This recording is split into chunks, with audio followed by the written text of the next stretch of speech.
My parents gave their house to my sister as a wedding gift, the same house I've been paying the mortgage on for 5 years. 2 months later, they tried moving into my vacation home, but I refused, and soon after, the police contacted me. Can you even fathom the gut-wrenching betrayal of discovering your own parents gave away the house you've diligently paid the mortgage on for 5 years to your sister as her wedding gift? Because that's precisely the kind of devastating blow that struck me. My husband, Mark, and I pulled up to the venue, a shimmering expanse twinkling with fairy lights, all for my sister Lily's wedding.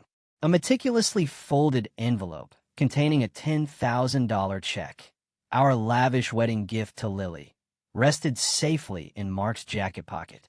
Beyond that, we'd already covered roughly a third of the entire wedding bill.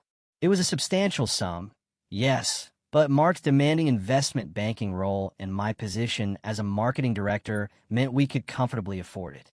And Lily, despite everything, is my only sister. Stepping inside, my eyes immediately found my parents. Mom, ever the doting wife, was fussing with Dad's tie. He feigned annoyance, but the telltale smile playing at his lips betrayed his delight. They looked radiant. There was no other word for it. Mom's face practically glowed with happiness, and Dad appeared 10 years younger. A strange, bitter twist coiled in my gut. I couldn't recall them looking quite this overjoyed at my wedding 5 years ago. Pleasant enough, certainly, but this overflowing pride, this absolute rapture, it stung. I pushed the thought away. This was not the moment to dredge up old feelings. The ceremony was picture perfect. Lily looked breathtaking in her gown, and her new husband, Jake, couldn't tear his eyes from her. I sat nestled between my parents and Mark, striving to immerse myself in their happiness, trying desperately to ignore that persistent, nagging feeling that my parents' reactions felt profoundly different from what they'd shown in my own nuptials. Then came the reception. We ate, we drank, we danced with 4 smiles. Finally, it was time for the speeches. First, the best man delivered his witty remarks. Then the maid of honor shared her heartfelt anecdotes. And then my parents stood up together. Mom tapped her glass gently, the sound echoing through the room. We want to thank everyone for coming today to celebrate our beloved daughter's wedding. That word, beloved, the way she lingered on it, made me shift uncomfortably in my seat. Mark must have noticed, his hand instinctively covering mine. Dad continued, his voice thick with emotion. Watching Lily grow into the beautiful woman she is today has been the greatest joy of our lives. She's always been special, always brought so much light into our home. I smiled, nodding, a carefully constructed facade. Was I merely being hypersensitive? Of course. They loved Lily. They loved both of us. Then Mom reached in her purse. She pulled out a stack of papers. Jake, Lily, she began, her voice brimming with momentous joy. Your father and I wanted to give you something truly special to start your new life together. She held up the papers for everyone to see. We're giving you our family home as a wedding present. The room erupted. Gasps rippled through the crowd, quickly followed by thunderous applause. I froze, my breath catching in my throat. Beside me, Mark went rigid. I stared at my parents, then at Lily, waiting for someone to laugh, to declare it a cruel joke. But it wasn't. My parents were beaming, practically bursting with pride. And Lily? Lily didn't look surprised at all. She was crying happy tears, hugging Jake, whose mouth hung open in stunned disbelief. The house. My parents' house. The house with the mortgage I'd been diligently paying for the last 5 years because they couldn't afford it anymore after Dad's hours were cut and Mom's arthritis made full-time work impossible. I somehow managed to plaster a shaky smile on my face, but inside, I was screaming. Not once, not a single solitary time, had they mentioned giving the house to Lily. They hadn't even asked me, and I was the one footing the bill. Tessa, are you okay? Mark whispered, his concern a lifeline in the swirling chaos. Fine, I gritted out through my forced smile as Lily and Jake made their way to the front to embrace my parents. An hour later, the charade became unbearable. I found Mark by the bar, my voice barely a whisper. Can we just leave? He took one look at my face and nodded, understanding etched in his eyes. I'll get our coats. We made our hurried excuses. Mark had an early meeting. We were so terribly sorry to depart early. Such a beautiful wedding. Congratulations again. And we slipped away before anyone could protest too much. The second the car door closed, I burst into racking sobs. I can't believe they did that. I cried as Mark started the engine. I've been paying that mortgage for 5 years, and they didn't even tell me they were planning this. I know, Mark said grimly, his hand finding mine. It's utterly unbelievable. And Lily knew, didn't she? Did you see her face? She wasn't surprised at all. I wiped my eyes angrily. This isn't about the money, Mark. I don't care about the money. But they could have talked to me first. As we drove home, a dam of suppressed memories burst. All the times my parents had shown such blatant favoritism toward Lily.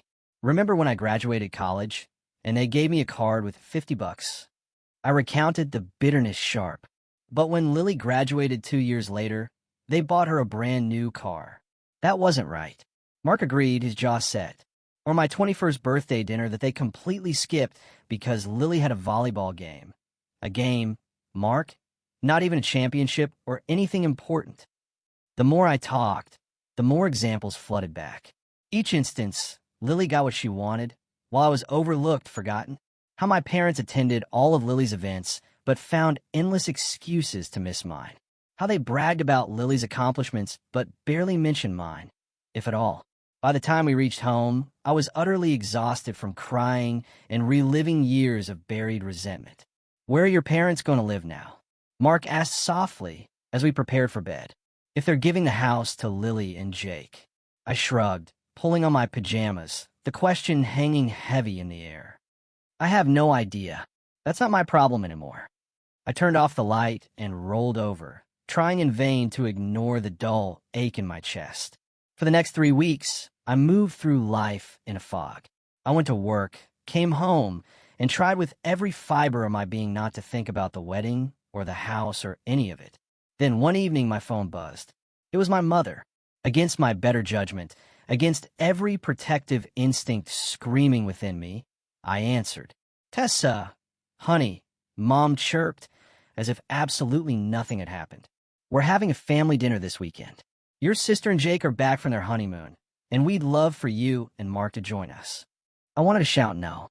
I wanted to slam the phone down. But some stubborn part of me, probably the stupidly hopeful part, wondered if maybe, just maybe, they'd apologize. Maybe they'd explain themselves. "Fine," I said flatly, the word devoid of emotion. "We'll be there." Saturday arrived far too quickly. As we pulled up, I noticed Lily's car in the driveway, along with my parents' familiar old sedan. We walked up to the front door, and I hesitated, a strange sensation washing over me. It felt weird not using my own key. But this wasn't my parents' house anymore. It was Lily and Jake's. Mom answered, all smiles, radiating false cheer. "Tessa, Mark, come in. Come in." She hugged me like nothing had happened, like she hadn't given away the house I'd been paying for without so much as a conversation. I hugged her back stiffly, my body rigid. Dad was in the living room with Jake, engrossed in a game. He stood up when we entered, giving Mark a firm handshake and me a quick, perfunctory hug. "Where's Lily?" I asked, noticing her absence, a fresh wave of anxiety creeping in. "Oh, she's changing the curtains in the dining room," Mom said casually. "She's been redecorating all week." My blood boiled at that. 3 weeks. It had been 3 weeks since the wedding, and Lily was already changing things around like she'd owned the place for years. We walked through to the dining room, and there she was, my sister, perched on a stepladder, hanging new cream-colored curtains in place of Mom's familiar old blue ones. "Dinner's ready," Mom announced, a forced cheerfulness in her voice. "Everyone sit down." We took our seats, me between Mark and Dad, with Mom and Lily across from us, and Jake at the head of the table. The food looked good. Mom's special pot roast with all the trimmings. But I had no appetite. The first 10 minutes were filled with Lily and Jake describing their Hawaiian honeymoon in excruciating detail. I picked at my food, nodded occasionally, while Mark, ever the diplomat, asked appropriate questions to keep the one-sided conversation flowing. Finally, when Lily paused to take a breath, Mom cleared her throat. "So, we want to talk to you about something, Tessa." she began, her tone carefully modulated. Well, as you know, we've given the house to Lily and Jake as their wedding present. Yes, I noted flatly, my voice devoid of warmth. Mom continued, as if she hadn't heard the sharp edge of my voice. The thing is, they're a young couple starting their life together. They need their own space. I remained silent, a stone-faced observer, waiting for her to get to the point, dread a cold knot in my stomach. Dad shifted uncomfortably in his chair, a rare display of unease. What your mother is trying to say, he interjected, is that we can't live here with them. They need privacy. I see, I said, still feigning ignorance, not quite sure where this twisted narrative was headed. So, where are you planning to live? Mom and Dad exchanged another nervous glance. I noticed Lily suddenly became intensely interested in her mashed potatoes, meticulously pushing them around her plate. Well, Mom said slowly, drawing out each word, we've been thinking about it, and we've decided we're going to move to your vacation home. It's the perfect size for us, and it's in a nice, quiet area. I set down my fork and knife carefully, the delicate clink echoing in the sudden, tense silence. The vacation home. They were referring to the small cottage I bought with my own money before I even met Mark. I'd saved for years to afford it, working overtime and weekends, pouring my heart and soul into that dream. It was my special place, somewhere I could go to escape the suffocating city, and occasionally, out of generosity, I'd let my parents use it for a weekend getaway. Let me get this straight, I said, my voice dangerously level, a calm before the storm. You gave your house, the house I've been paying the mortgage on for 5 years, to Lily, and now you think you're going to move into my vacation home, without even asking me first. Tessa, Dad said, a frown creasing his brow, attempting to inject reason into the madness. Be reasonable. Where else are we supposed to go? That's not my problem, I retorted, the dam beginning to crack. You had a house. You gave it away without consulting me, even though I've been paying for it. And now you expect me to just hand over my vacation home to you. It's not like you use it that much, Lily chimed in, her voice dripping with casual entitlement. I turned to her, unable to hide the scorching anger now flaring in my eyes. Are you serious right now? It's my property. I bought it with my money. I get to decide who uses it and when. Mom's face had gone pale, a stark contrast to her earlier cheer. You can't. You're not saying no, are you? That's exactly what I'm saying, I replied, my voice now firm and unwavering. No, you're not moving into my vacation home. Not now. Not ever. The table fell silent, the tension palpable, suffocating. Then Mom's face crumpled. How can you do this to us? She cried, her voice cracking with performative anguish. After everything we've done for you? We're your parents. Yes, I agreed, my voice surprisingly steady. And as my parents, you might have thought to discuss this with me before giving away a house I was paying for, and then deciding to take over my property. You don't have the right to refuse us, Mom said, her voice rising, tinged with a dangerous desperation. We have nowhere else to go now. You actually have your house, I pointed out, my gaze sweeping over the opulent dining room, the one I've been paying the mortgage on for 5 years. But you gave it to Lily, so now it's your problem to figure out where to live. Lily slammed her hand on the table, the unexpected sound making us all jump. God, you're so cruel and greedy. You've always been jealous of me because Mom and Dad love me more. You've always been envious of our relationship. I stared at her, genuinely stunned by her explosive outburst. Then I turned to her, a sudden, unsettling calm settling over me. If Mom and Dad love you so much, and you love them so much, then why don't you let them live here with you? This is a 4-bedroom house. Plenty of room. Lily's mouth snapped shut. She looked away, suddenly finding her plate, now covered in neglected mashed potatoes. Fascinating again. That's not the point, she mumbled, her bravado evaporating. Jake and I need our privacy, and I need my vacation home, I countered, an icy clarity in my tone. Sounds like we both have needs. My parents started talking over each other then, a cacophony of indignation, telling me how wrong I was, how disappointing, how selfish. I stopped listening, the words blurring into an angry hum. I stood up, grabbing my purse. "Mark," I said, my voice cutting through their protests, "I think we're done here." The next day, my phone exploded. Messages and calls flooded in from my parents, from Lily. I ignored them all, a thick wall of self-preservation rising around me. Some called me selfish.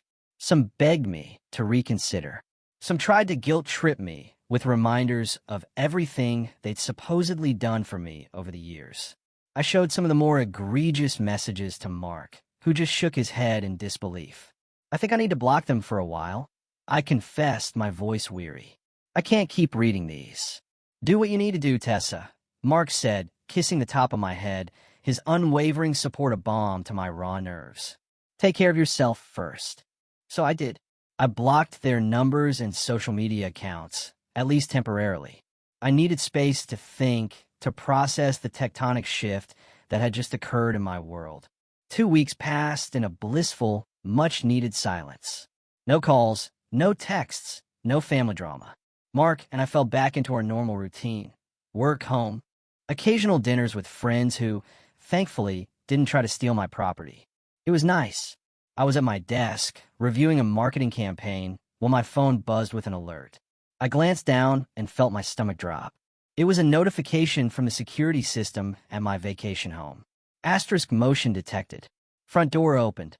Asterisk I quickly checked the app. Someone had used a key to unlock the front door, but hadn't disabled the alarm system. The security company would be calling me any second to verify if this was an authorized entry. Sure enough, my phone rang almost immediately. "Miss Wilson, this is Safeguard Security. We've detected entry at your property on Pine Ridge Road. Is this authorized?" "No," I said firmly, my voice shaking with a fresh wave of anger. "I'm not there, and no one has permission to be there. Please send the police immediately." An hour later, my phone rang again. It was an officer from the local police department. "Miss Wilson, this is Officer Rhea." "Yes, we're at your property on Pine Ridge Road. We have 2 individuals here who claim to be your parents. They have keys to the property, but admitted they don't have permission to be here." I closed my eyes, confirming my darkest suspicions. "Yes," I said, my voice laced with disbelief. "They are my parents, but they absolutely do not have permission to be in my house." "I understand. How would you like us to proceed?" "We can remove them from the property, but since they used a key rather than forced entry, it's a bit of a gray area for charges." "I'll come up there," I decided, a new resolve hardening within me. My husband and I could drive up now. We're about an hour away. The drive was a crucible of raw emotion, anger warring with an incredulous disbelief. How could they? After my explicit refusal, after my clear boundary, they had still tried to squat in my sanctuary. Who does that? When we pulled up to my vacation home, a police cruiser sat conspicuously in the driveway. 2 officers stood outside, and sitting miserably on the front porch steps were my parents, their suitcases and boxes piled beside them like discarded remnants. My father stood up when he saw us, his face etched with a desperate plea. "Tessa, thank God you're here. Tell these officers there's been a misunderstanding." I got out of the car and approached the officers, pointedly ignoring my parents for the moment. "Thank you for responding so quickly," I said, my voice calm and collected, a stark contrast to the storm brewing inside me. "These are indeed my parents, but they do not have permission to be here." One of the officers nodded gravely. "Ma'am, do you want to press charges for trespassing?" My mother gasped a dramatic, wounded sound. "Tessa, you wouldn't." I turned to look at her, my gaze unwavering. "You broke into my house after I specifically told you no. What did you think would happen?" "We didn't break in," my father protested, his voice rising in indignation. "We used the key you gave us. This is all your fault," my mother suddenly shouted, rising to her feet, her face contorted. "If you had just let us stay here like we planned, none of this would have happened. We wouldn't be standing here being treated like criminals." I stared at her, momentarily stunned by the sheer audacity of her outburst. "My fault?" I asked, a bitter laugh escaping my lips. "You gave away a house I was paying the mortgage on without consulting me. then try to take over my property without permission. And somehow this is my fault. You're so arrogant. Mom continued, completely ignoring my point, bulldozing ahead with her self-pity. So irresponsible. We raised you better than this. We gave you everything. Mom, stop, I said, my voice low, laced with a warning. You're embarrassing yourself. You and Dad just tried to break into my house to move in after I explicitly told you no. And now you're standing here in front of police officers yelling at me about how I'm being irresponsible. That seemed to penetrate her haze of indignation. She abruptly closed her mouth, but her eyes still burned with simmering resentment. I turned back to the officers. I'd like a word in private, please. We stepped away from my parents and Mark, their angry whispers fading into the background. I don't want to press charges against them, I said quietly, the words tasting like ash. They're still my parents, even if they're being absolutely ridiculous right now. But I can't have them staying here either. The officer nodded, a flicker of understanding in his eyes. We understand family situations can be complicated. We can take them to the station for a few hours, give them a stern warning about trespassing, then release them. Sometimes a few hours in a holding cell could be a good reality check. I considered this, weighing the options. That might be the wake-up call they need, I conceded. Yes, please do that. I walked back to where my parents sat, humbled, if not fully repentant. The officers are going to take you to the police station for a few hours. I informed them, my voice devoid of emotion. I'm not pressing charges, but I want you to understand how serious this is. You cannot just move into someone's house without permission, even if you're family. The car with the police and my parents soon pulled away, leaving a lingering silence in its wake. While we waited for the locksmith, I arranged for my parents' belongings to be taken to a nearby storage facility. I paid for 1 month and texted the details to Lily, since my parents' numbers were still blocked. The locksmith arrived and changed all the locks. By the time we left, the house was secure again, a fortress against further invasion.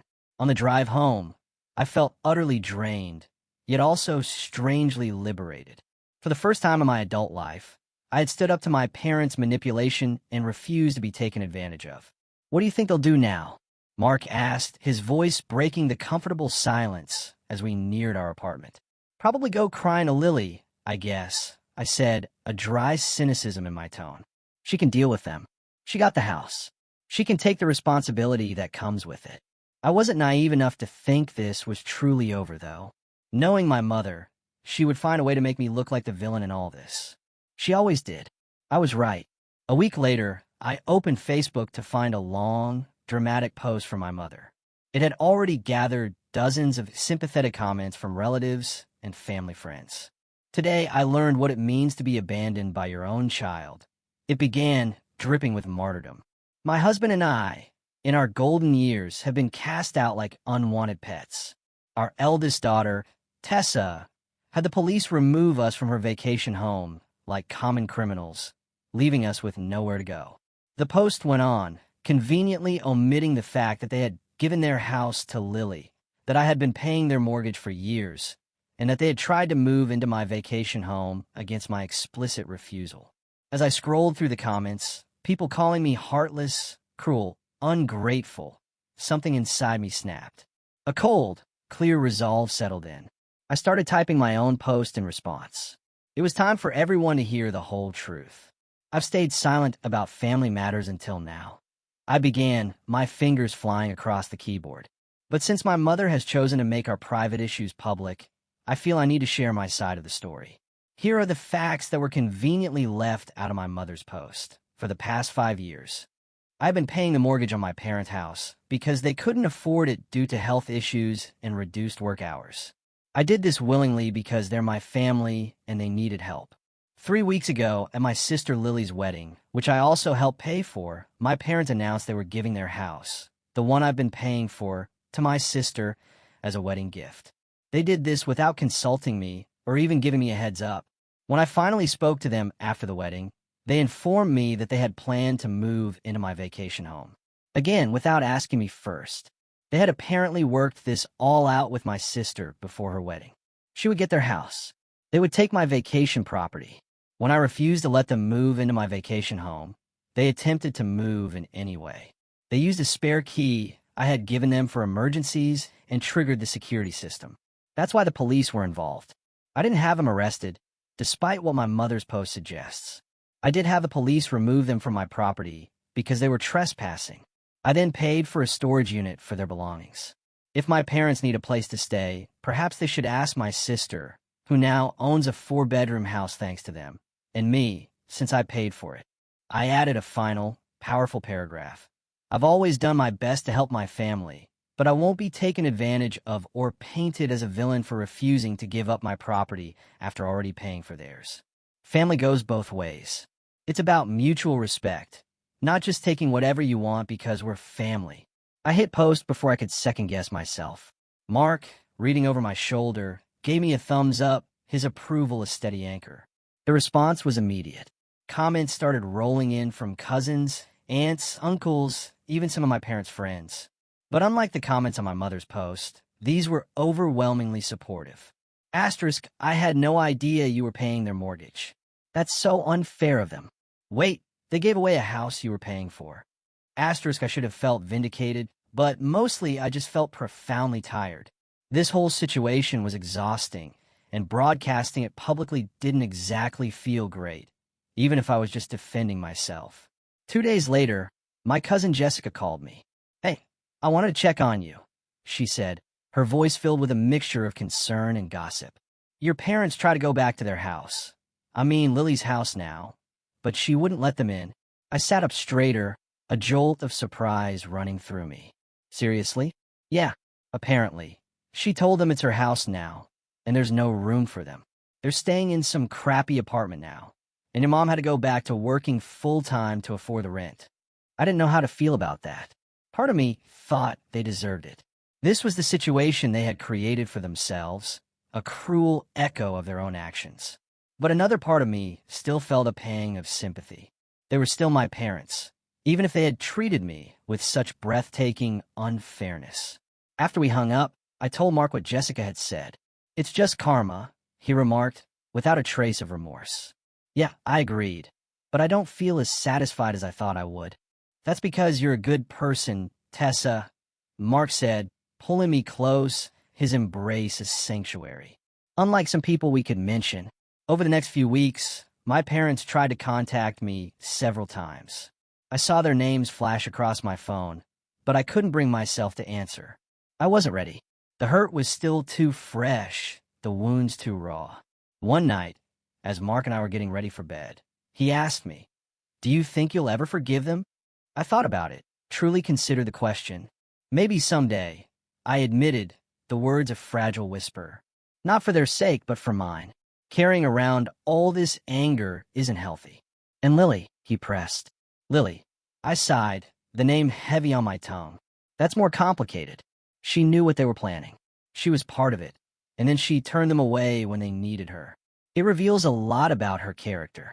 "At least you know where you stand now," Mark said, his voice gentle but firm. "No more illusions about who's important to them and who isn't." He was right.